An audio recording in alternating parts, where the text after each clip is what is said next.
কুল্লু মারুফিন সাদাকা, যেই কোনো ভালো কাজ এটা সাদাকা। সাদাকা নবীজি বলছেন, তোমার ভাই বালতিতে করে পানি তুলছে, তুমি তার বালতির কোনাটা ধরে উঠাইয়া দিলা, এইটাও তোমারে সাদাকা, আল্লাহর রাস্তায় দান করার সওয়াব উঠবে। সওয়াব উঠবে। ছোট থেকে ছোট, সামান্য থেকে সামান্য, সামান্য থেকে সামান্য। এই জন্য আমার বাপ প্রত্যেকেই নিজের সাধ্যের ভিতরে মানুষের সেবা, মানুষের জন্য কিছু করা, নিজের আপনজন, আত্মীয় স্বজন, নিজের আশপাশ, পাড়া প্রতিবেশী, মহল্লাবাসীর জন্য কিছু না কিছু উপকার করতে চেষ্টা করা, এরকম একটা মানসিকতা থাকা, এটা ইমানদারের পরিচয়। মুমিনের সিফাত এটা, ইমানদারের সিফাত। সে অপরের জন্য কিছু না কিছু ভাববে। কেউ 1 কোটি টাকার সহযোগিতা করছে, আমি 100 টাকারই করলাম, আমি অল্পটুকুই করলাম, কিন্তু একদম নিজের হাত গুটাইয়া রাখা, মানুষের পাশে না দাঁড়ানো, এটা ইমানদারের সিফাত, এটা কৃপণ বখিলের সিফাত। আর বখিল আল্লাহর দুশমন। শীতের মৌসুম, শীত না লাগা, না থাকা, এটা মুসিবত। গরমের মৌসুম অথচ গরম না থাকা, এটা মুসিবত। বৃষ্টির মৌসুম, বৃষ্টি না আসা, এটা মুসিবত। যেমন আমরা বৃষ্টির মৌসুমে অনেক সময়ই দীর্ঘদিন বৃষ্টি না হলে তো ওলামায়ে কেরাম সবার কাছে দোয়া চাই যে হুজুর বৃষ্টির জন্য দোয়া করেন। অনেক জায়গায় বিশেষ দোয়ারও আয়োজন করা হয়। আমাদের নবী সাল্লাল্লাহু আলাইহি ওয়াসাল্লামও বৃষ্টির জন্য স্পেশাল নামাজ পড়ে দোয়া করছে আলাদা। এই জন্য আল্লাহ তাআলা যখন যে হালাত আবহাওয়ার করে থাকেন তা আমাদের কল্যাণের জন্যই করেন।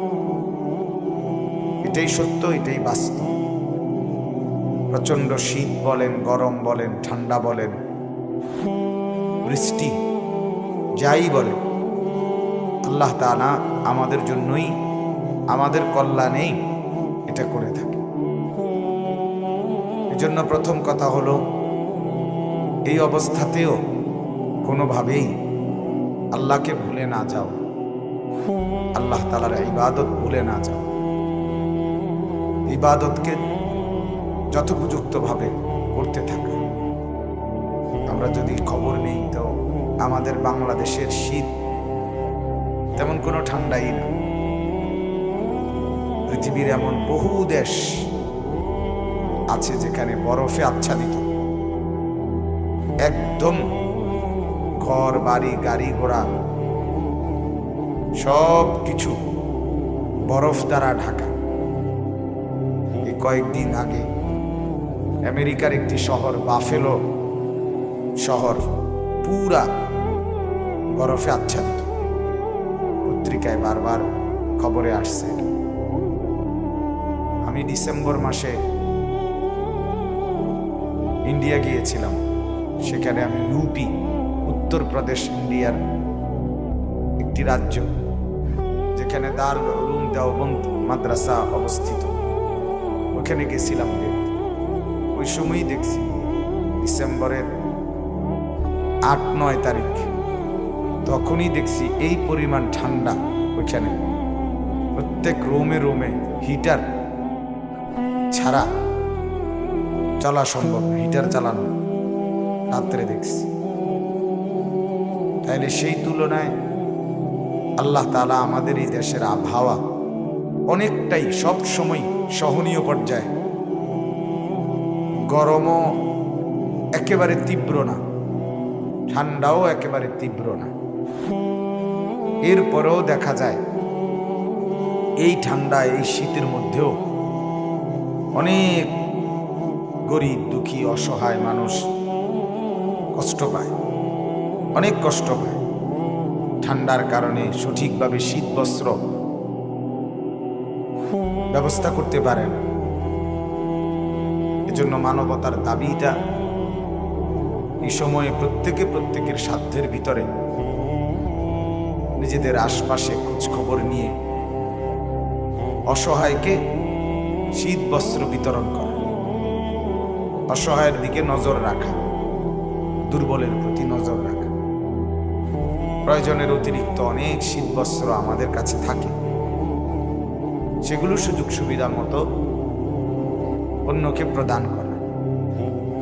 হাদিসের মধ্যে আছে, আল্লাহ নবী সাল্লাল্লাহু আলাইহি ওয়াসাল্লাম ইরশাদ করেছেন, লা ইয়াকুনুল মুমিনু মুমিনান হাত্তা ইউহিব্বা লিআখিহি মা ইউহিব্বু লিনাফসি।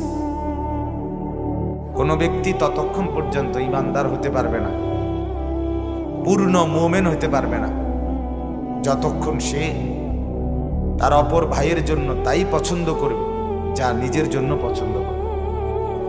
তাহলে আমরা প্রত্যেকেই তো নিজের জন্য আরাম চাই, লেফ কম্বল চাই, সেটা অন্যের জন্য কামনা করা উচিত। এটা বিবেকের দাবি। শুধুই কেবল সবসময় নিজেকে নিয়ে ব্যস্ত থাকা, নিজের ফিকিরের মধ্যেই জিন্দেগি রাত দিন কাটানো, এটা মুমিনের সিফাত, ইমানদারের সিফাত, গুণ না।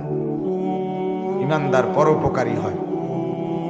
কোরআনুল কারীমে আল্লাহ তাআলা স্পষ্ট বলছেন, আমাদেরকে আখিরি নবীর উম্মত আমরা, আল্লাহ তাআলা আমাদেরকে বলছেন, কুনতুম খায়রা উম্মাতিন উখরিজাত লিন-নাস,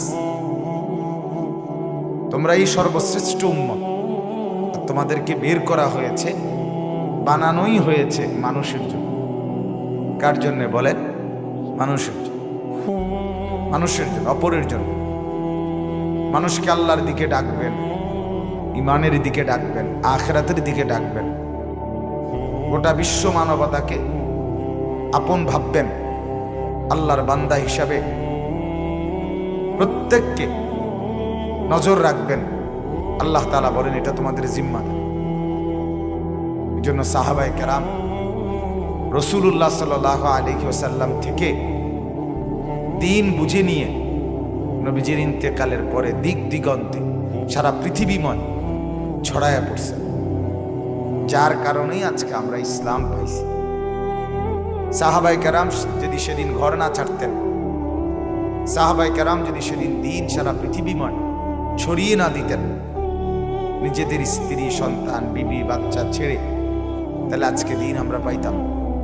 কারণ আমাদের নবী সাল্লাল্লাহু আলাইহি ওয়াসাল্লাম তিনি তো আমাদের এই বাংলাদেশ ভারত পাকিস্তানে আসেন না, তিনি তার অনুসারী পাঠাইছেন, সাহাবায়ে কেরাম আসছেন, আর ওনারাও নবীর কথা মেনে বিশ্বময় ছড়ায় গেছে। এই জন্য আজকে এটা একটা ভাবার বিষয়। আমাদের আকসার মুসলমান আমরা, আমিও আপনিও, আমরা প্রত্যেকেই নিজেকে নিয়ে ব্যস্ততা বেশি। নিজের প্রয়োজনই ফুরায় না আমাদের, নিজের চাহিদাই শেষ হয়, নিজের দরকারই আমাদের শেষ হয়। অথচ অন্যের উপকার, পরোপকার, এটা তো আমাদের ঈমানের অংশ। আল্লাহ নবী সাল্লাল্লাহু আলাইহি ওয়াসাল্লাম স্পষ্ট বলছেন, ওই ব্যক্তি পূর্ণ ঈমানদার হবে না যার প্রতিবেশী তার পাশে ক্ষুধার্ত। ক্ষুধার্ত যেই প্রতিবেশী, সে পূর্ণ ঈমানদার না। প্রতিবেশীর খোঁজ নেয় না, পাশের জনের সুখ দুঃখ জানতেই চায়। আল্লাহ নবী সাল্লাল্লাহু আলাইহি ওয়াসাল্লাম বলেন, হাদিসে আছে, তোমরা যখন গোশত রান্না করো তো ঝোল বাড়ায় দিও, কারণ তোমার পাশের প্রতিবেশী তাকেও কিছু দিই। তাইলে বহুভাবে আল্লাহ নবী সাল্লাল্লাহু আলাইহি ওয়াসাল্লাম মানুষের সেবা, অপরের সেবা, এটা নিজেও করছেন, অন্যদেরকেও প্রচন্ডভাবে উৎসাহিত করছে, খুব বেশি উৎসাহিত করছে। আশ্চর্য হবেন, এদিক সেদিক তাকায়েন না, যে বসার সে আস্তে আস্তে বসবে। দয়া করে যারা বসছেন তারা মনোযোগ দিয়ে শোনে। আমাদের প্রিয় নবী সাল্লাল্লাহু আলাইহি ওয়াসাল্লাম 40 বছর বয়সে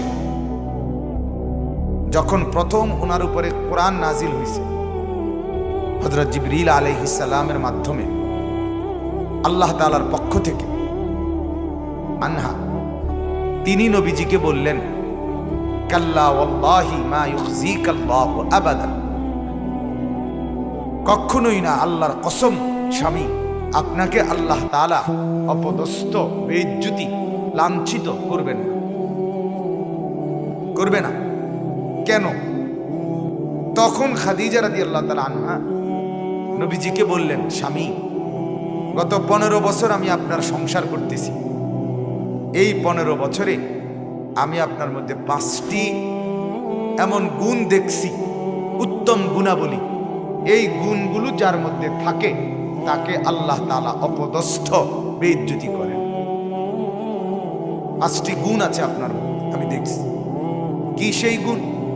1 নাম্বার গুণ, ইন্নাকা লা তাসিলুর রাহিম, আপনি সর্বদাই আত্মীয় স্বজনের সাথে সম্পর্ক বজায় রাখেন।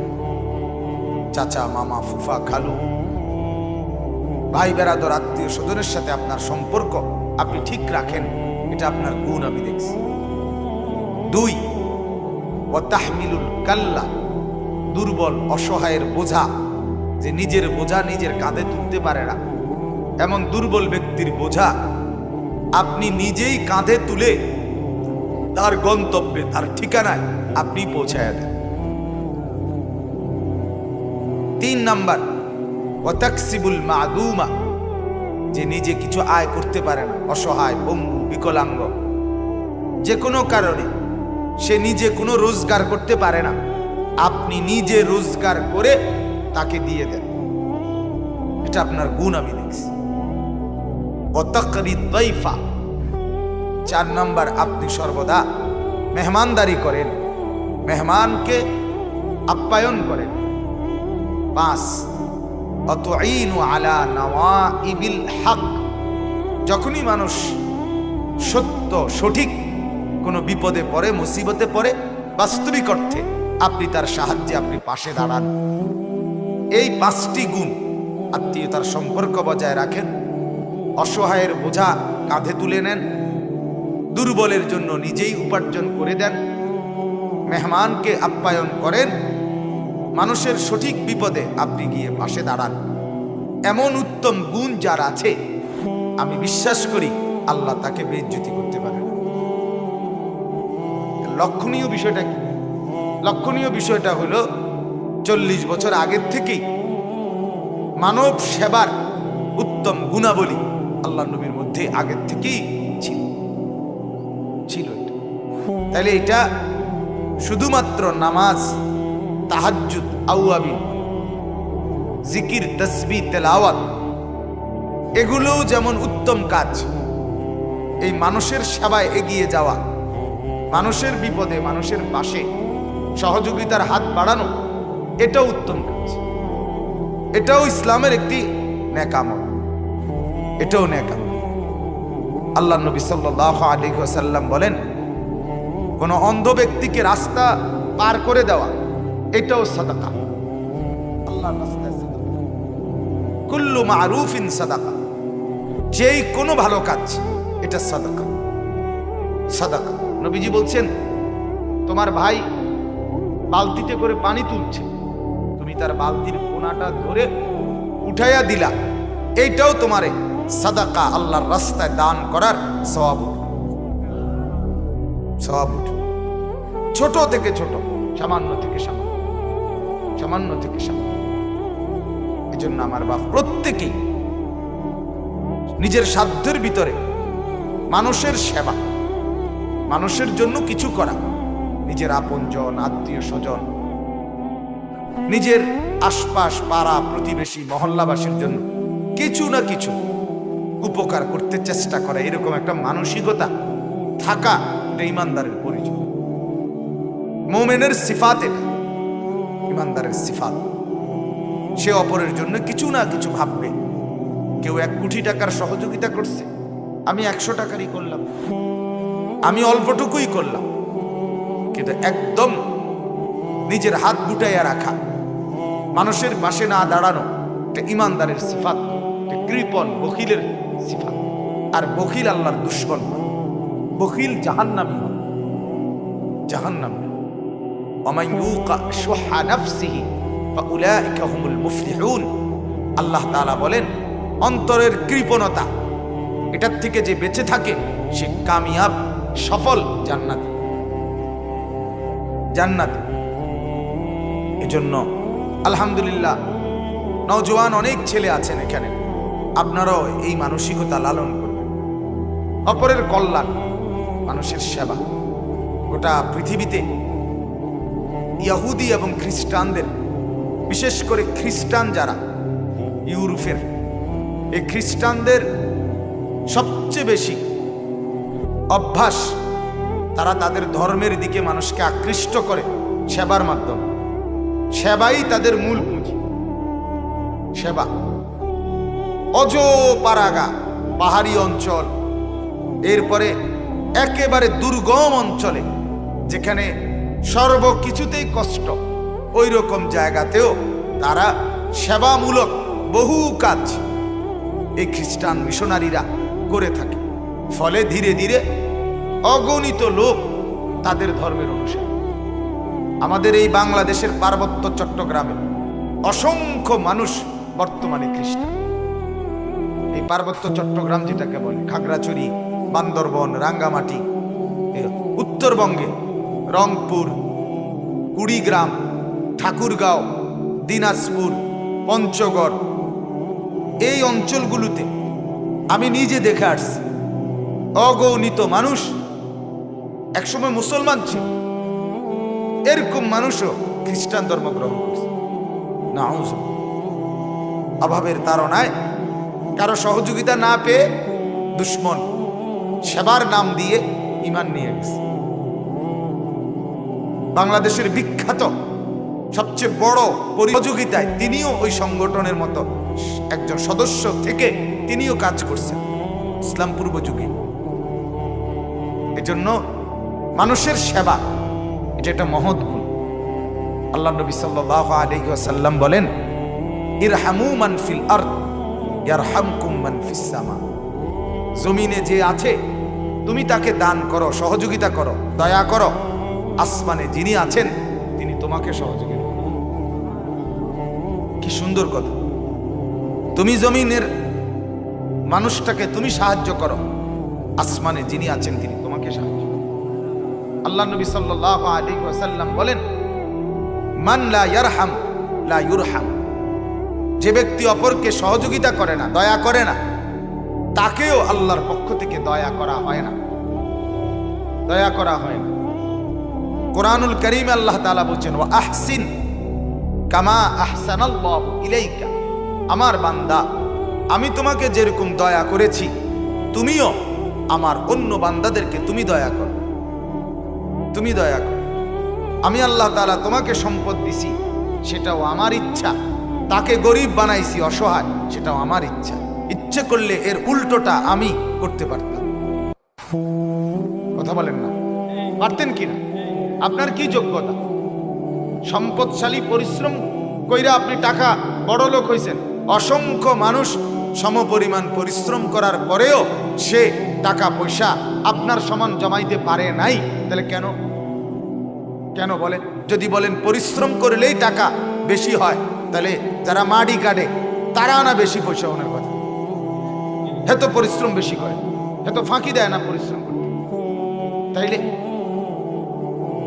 যারা রড ফ্যাক্টরিতে, সিমেন্ট ফ্যাক্টরিতে কাজ করে আগুনের কুণ্ডুলির ভিতরে, তাদের তো পরিশ্রম আরো বেশি। মূলত মূল বিষয় হলো মালিকের ইচ্ছে। একেবারে কোরআনে স্পষ্ট আছে। আল্লাহ তাআলা বলেন, ইন্না রাব্বি ইয়াবসুতুর রিজকা লিমান ইয়াশাউ ওয়া ইয়াকদির। আমার বাপ এটা আকীদা, বিশ্বাস করেন এটা, যে আল্লাহ তাআলা বলে, নবী আপনি বলে দেন, আল্লাহ যাকে চায়, ইচ্ছে করে তাকে আল্লাহ রিজিক বাড়িয়ে দেয়, আবার যাকে চায় তাকে কমায়।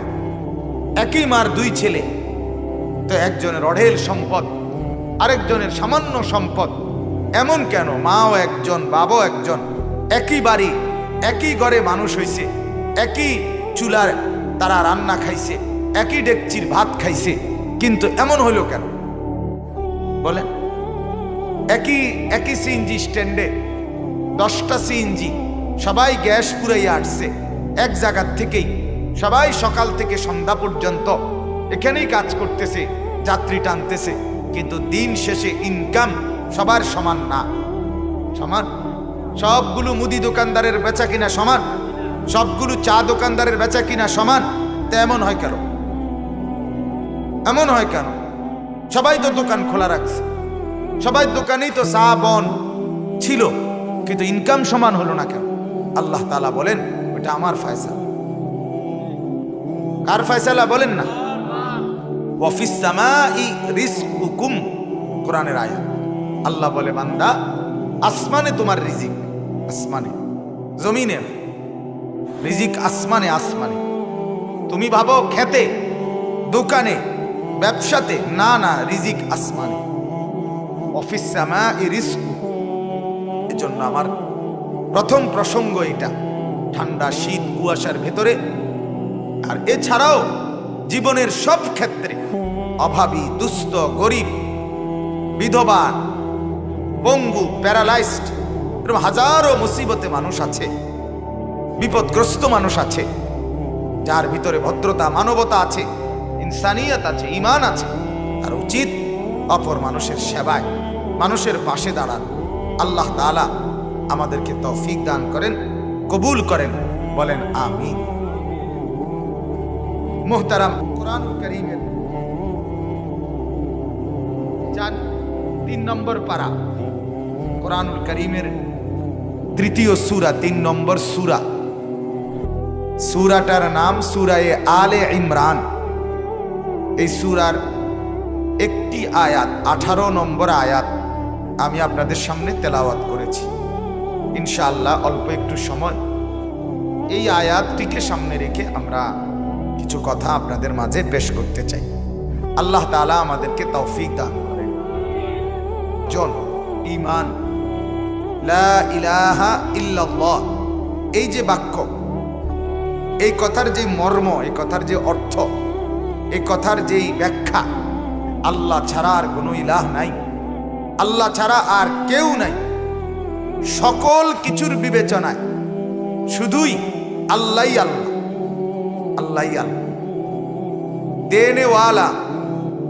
সর্বকিছুতে আমার যা কিছু, যখন যেভাবে যা দরকার, তার সব কিছুতে শুধুই আল্লাহ।